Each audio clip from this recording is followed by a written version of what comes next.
अब देखें अब क्या होता है। अब देखें, अब ये है कि लॉज बहुत सारे कवानीन पास कर दिए हैं और असेंबली चली गई है। अब उनको सदर आरिफ अलवी जो कि उस वक्त तक सदर रहेंगे जब तक उनका मुंतखब जानशी उनकी जगह आके बैठने को तैयार नहीं होता, जो उनका मुंतखब जानशी। तो वो जब मुंतखब कब होगा, जब इंतखाबात होंगे। इंतखाबात कब होंगे, पहले इंतखाबात होंगे असेंबलियों के, फिर असेंबलियों के बाद इंतखाब होगा सदर का। पर असेंबलियों के इंतखाब कब होंगे, उस वक्त होंगे जब ये सेंसस की मुताबिक, नए सेंसस के मुताबिक आइन में तरमीम कर ली जाएगी। पर आइन में तरमीम कब होगी वो नहीं हो सकती, वो असेंबली ही कोई नहीं है। अब सदर साहब जो कि मौजूदा बाकायदा सदर हैं, अगर ये कवानीन जो इन्होंने बनाए हैं 50-60 एक्ट बनाए हैं 1-2-3 दिनों में, हाँ। और एक एक्सप्रेस चलाई है, कोरम नहीं देखा, कुछ नहीं देखा। अगर सदर साहब ये तस्दीक कराने के लिए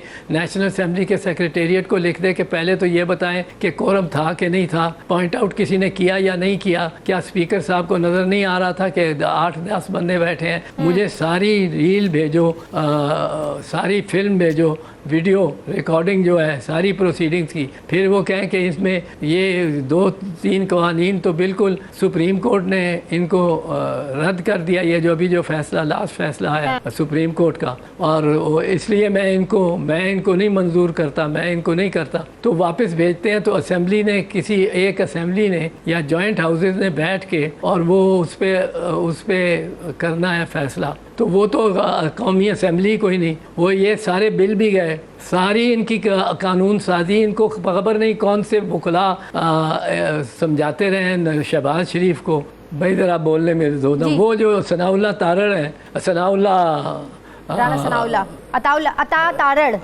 सनाउल्लाह हाँ नहीं राणा सनाउल्लाह जो हैं वो भी लॉ मिनिस्टर हैं पंजाब के, कोई 5-10 साल। तो वो भी लॉ मिनिस्टर, ये 2 लॉ मिनिस्टर, एक वो आइन के माहिर, कंप्लीट माहिर, और सुप्रीम कोर्ट की जो गुलाम गर्दिशें हैं उनके ख़ास मुसाफिर ख्वाजा आसिफ साहब, वो ये सब इनको किसी ने नहीं बताया, देखा नहीं इन्होंने। हम चिल्लाते रहे कि ये आप किस तरफ जा रहे हैं, किस तरफ मुल्क को लेके जा रहे हैं। ना वज़ीर आज़म सुनने को तैयार थे ना कुछ, और ये इनको ख्याल था कि 9 मई हो गया है, बस अब हमने एक नाच शुरू करना है, रक्स, ऐसा रक्स से बिस्मिल्लाह हम शुरू कर देंगे और उससे बड़ी सिंपथी हमारे साथ हो जाएगी।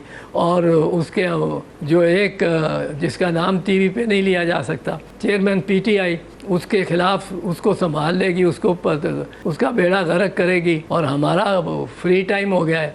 ये शरीफ ख़ानदान ये सोच के बैठ गया था, लंदन में बैठ गए थे, नाअहली भी ख़त्म ना हो, नंबर 1। हाँ। नंबर 2 सदर भी यही रहे। नंबर 3 इलेक्शन भी ना हो सकता हो, क्योंकि उससे पहले आइन में तब्दीली शर्त है। या तो ये पुराने सेंसस पे कराने की, इलेक्शन कराने की सोच लें और ना नई हल्का बंदियाँ करें, ना कुछ करें, उसी तरह उसी नक्शे पे चल के कर लें। बिल्कुल गलत कहते रहे, आइन में साफ लिखा हुआ है कि नए सेंसस पे फिर रीएलोकेट होंगी, और रीएलोकेट करने का तरीका ये एक है, क्योंकि आइन में लिखी नहीं है सीटें किस सूबे की कितनी होंगी, किस सूबे की कितनी होंगी, वो लिखा हुआ है, दर्ज है, वो स्पेसिफिकली दर्ज है। मिसाल के तौर पे मैंने आपको बताया कि लिखा हुआ है पंजाब की 148 सीटें होंगी। अब पंजाब की 148 से अगर बढ़ के 151 होनी हो तो यूँ तो नहीं हो सकती कि आइन में 148 लिखी हो और ज़मीन पे वो जो हमारे इलेक्शन कमिश्नर साहब हैं, जिनको मैं समझता हूँ इस सारे मुहिम्मे खड़े करने की, इन सारे गोरख धंधे के जी इलेक्शन पहले होंगे कि आइन में तरमीम पहले होगी, इलेक्शन पहले होंगे तो आइन में कितनी सीटें, पुरानी सीटें ही चलेंगी, अगर पुरानी सीटें नहीं चलेंगी तो आइन में तरमीम कैसे हो? एक मिनट, इन सब का अगर कोई मुजरिम इस वक्त है तो वो चीफ इलेक्शन कमिश्नर है। उसने हर बात गलत की है, खिलाफ कानून और आइन की है। उसने पहले आके कहा कि 30 अप्रैल, पहले तो कहा कि जब आप कहें सुप्रीम कोर्ट को कहा मैं कर सकता हूँ, करा लूँगा। फिर उन्होंने कहा कि नहीं जी इसमें टाइम लगेगा, तो 30 अप्रैल की जो भी तजावुज़ था वो तारीख फ़िक्स हो गई, तय हो गई, प्रेसिडेंट ने भी दस्तखत कर दिए। फिर इन्होंने कहा कि जी मैं तो अक्टूबर से पहले करा नहीं सकता, मुझे कोई 20 अरब रुपया नहीं देता, कोई रेंजर नहीं देता, कोई वज़ीर फ़ौज नहीं देता। उन तीनों वज़ीरों को इसको चाहिए था कंटेम्प्ट नोटिस करता हो। हाँ। ये अब कंटेम्प्ट नोटिस शेर बन के कर रहा है, उसको फवाद चौधरी को और दीगरान को, असद उमर को और किसको इसको चाहिए था अगर ये अपनी और इस आइन के तहत जिस तरह सुप्रीम कोर्ट ने कहा इसकी जिम्मेदारी नहीं है, सिर्फ जिम्मेदारी नहीं है इलेक्शन कराना, फेयर एंड फेयर,